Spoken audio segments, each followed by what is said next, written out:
بسم اللہ الرحمن الرحیم۔ محترم ناظرین، السلام علیکم۔ ایک یہودی کو رسول خدا صلی اللہ علیہ وآلہ وسلم سے چند دینار قرض واپس لینا تھا۔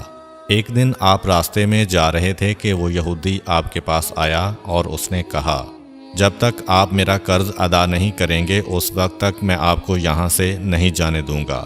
نبی اکرم صلی اللہ علیہ وآلہ وسلم نے فرمایا، اس وقت ادائیگی کے لیے میرے پاس کچھ بھی نہیں ہے۔ یہودی نے کہا، جب تک آپ میرا قرض واپس نہیں دیں گے میں بھی آپ کو یہاں سے جانے نہیں دوں گا۔ آپ نے فرمایا، اگر یہ بات ہے تو میں تیرے ساتھ یہیں بیٹھ جاتا ہوں۔ یہ کہہ کر آپ اس کے ساتھ بیٹھ گئے۔ جیسے جیسے وقت گزرتا گیا آپ کے صحابہ وہاں جمع ہوتے گئے۔ جب انہوں نے یہودی کی یہ جسارت دیکھی تو انہوں نے اس کو سزا دینے کا ارادہ کیا۔ آپ نے انہیں ہر طرح کی تادیبی کارروائی سے روک دیا اور فرمایا کہ تم دور چلے جاؤ۔ حکم رسول کے تحت صحابہ دور چلے گئے۔ سورج لمحہ بلمحہ گرم ہو رہا تھا اور اس کی تپش سے آپ کو اذیت پہنچ رہی تھی، یہاں تک کہ آپ کے چہرہ اطہر سے پسینہ بہنے لگا۔ اس کے باوجود آپ نے کسی طرح کے غصہ کا اظہار نہ کیا اور کوئی سخت جملہ نہ کہا۔ آپ سارا دن وہیں بیٹھے رہے اور ظہر، عصر اور مغرب و عشاء کی نمازیں وہیں پڑھیں۔ پھر رات چھا گئی۔ آپ نے رات بھی وہیں بسر کی اور فجر کی نماز بھی وہیں پڑھی۔ صحابہ یہودی کو ڈرانے دھمکانے لگے۔ آپ نے فرمایا، تم اس سے یہ کیسا سلوک کر رہے ہو؟ صحابہ نے کہا، یا رسول اللہ، اس کی یہ جرت کہ آپ کو یرغمال بنا کر اپنے پاس بٹھا لے۔ آن حضرت صلی اللہ علیہ وآلہ وسلم نے فرمایا، اللہ نے مجھے اس لیے نہیں بھیجا کہ میں کسی ہم پیمان یا کسی اور پر ظلم کروں۔ جب دن چڑھا تو یہودی نے کلمہ اسلام پڑھتے ہوئے کہا، اشہد ان لا الہ الا اللہ و اشہد ان محمدً عبدہ و رسولہ۔ میں اپنی دولت کا ایک حصہ راہ خدا میں دیتا ہوں۔ میں نے آپ کو اس لیے نہیں روکا تھا کہ میں آپ کی توہین کروں۔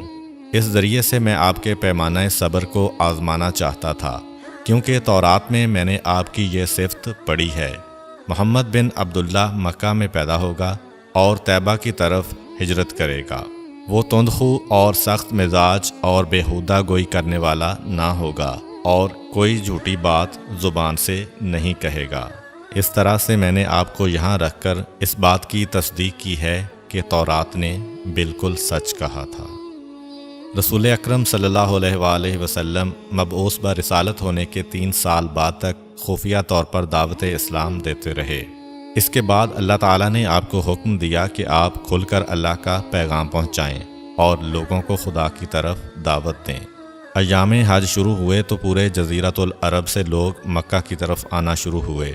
نبی اکرم صلی اللہ علیہ وآلہ وسلم کوہ صفا پر چڑھے اور آپ نے بلند آواز سے فرمایا، لوگو، میں اللہ کا رسول ہوں، تم اللہ رب العالمین پر ایمان لے آؤ۔ لوگ آپ کی طرف متوجہ ہوئے اور انہوں نے تعجب سے یہ اعلان سنا اور سب کی خواہش ہوئی کہ وہ اعلان کرنے والے کو دیکھیں۔ پھر آپ صفا سے اتر کر مروہ آئے اور وہاں پر بھی آپ نے 3 بار یہی اعلان کیا۔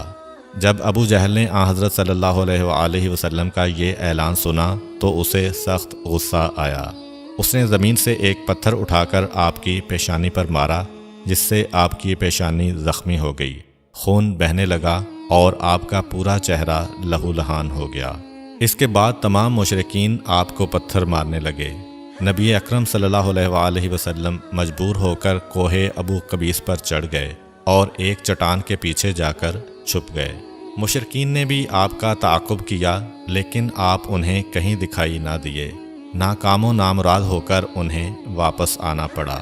اسی اثناء میں ایک شخص نے حضرت علی علیہ السلام کو اس واقعہ کی اطلاع دی اور کہا کہ میرا خیال یہ ہے کہ محمد مارے جا چکے ہیں، نعوذ باللہ۔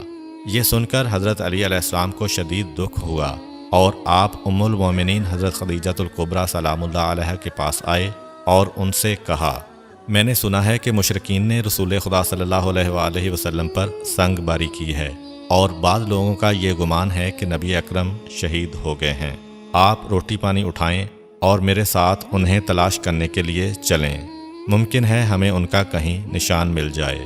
آپ وادی پر نظر رکھیں اور میں پہاڑ کے دامن میں آپ صلی اللہ علیہ وآلہ وسلم کو تلاش کرتا ہوں۔ آپ روتے ہوئے آگے بڑھے اور آپ کہہ رہے تھے، یا رسول اللہ، ہمیں جواب دیں، آپ کہاں ہیں؟ میری روح آپ پر قربان، آپ کس وادی میں بھوکے پیاسے ہیں؟ آپ نے مجھے اپنے ساتھ کیوں نہ لیا تھا؟ حضرت خدیجہ رو رو کر فریاد کر رہی تھیں، کوئی ہے جو نبی مصطفیٰ کی مجھے خبر دے؟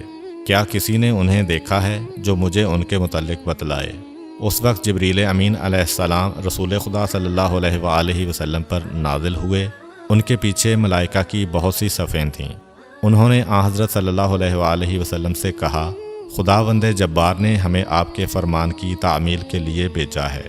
اگر آپ چاہیں تو ہم اس قوم کو تباہ کر دیں گے اور ان کا دنیا میں کہیں نام و نشان تک دکھائی نہ دے گا۔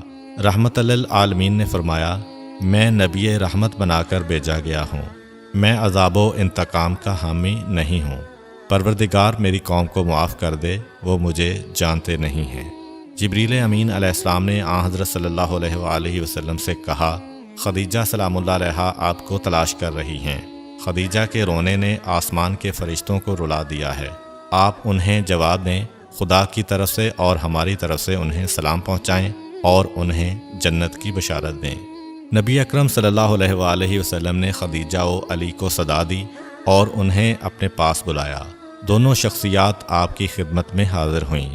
انہوں نے آپ کی پیشانی پر پٹی باندھی اور گھر لے آئے۔ جب مشرکین کو معلوم ہوا کہ نبی اکرم صلی اللہ علیہ وآلہ وسلم اپنے گھر آ چکے ہیں تو انہوں نے گھر کا محاصرہ کر لیا اور سنگ باری شروع کر دی۔ حضرت علی علیہ السلام اور حضرت خدیجہ سلام اللہ علیہا آپ کا دفاع کرنے لگے۔ جب سنگ باری میں معمولی سا وقفہ ہوا تو حضرت خدیجہ گھر سے نکلیں اور انہوں نے چیخ کر کہا، فرزندان قریش، کیا تم سے حیا رخصت ہو گئی ہے؟ تم اپنے قبیلہ کی معزز اور محترم خاتون کے گھر پر سنگ باری کرنے لگے ہو۔ اگر تمہیں خدا کا خوف نہیں ہے تو دوسرے لوگوں کو اپنے اوپر ہنسنے کا موقع نہ دو اور اپنے لیے ہمیشہ کی ذلت و بدنامی تو نہ خریدو۔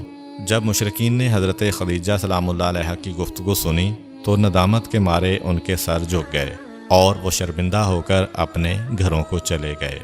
نبی اکرم صلی اللہ علیہ وآلہ وسلم نے دعوت اسلام کا آغاز ان روح فرسا واقعات کے ساتھ کیا تھا۔ آپ پر کروڑوں سلام ہوں۔ آپ نے لوگوں کو گمراہی و ضلالت سے بچانے کے لیے قدم قدم پر تکالیف اٹھائیں اور صدمے برداشت کیے۔ امید کرتا ہوں کہ آپ کو آج کی ویڈیو اچھی لگی ہوگی۔ اگر آپ کو ہماری ویڈیو اچھی لگی ہے تو ویڈیو کو لائک کریں اور مزید اس طرح کی ویڈیوز دیکھنے کے لیے ہمارا چینل سبسکرائب کر لیں۔ ملتے ہیں نیکسٹ ویڈیو میں، اجازت دیجیے، اللہ حافظ۔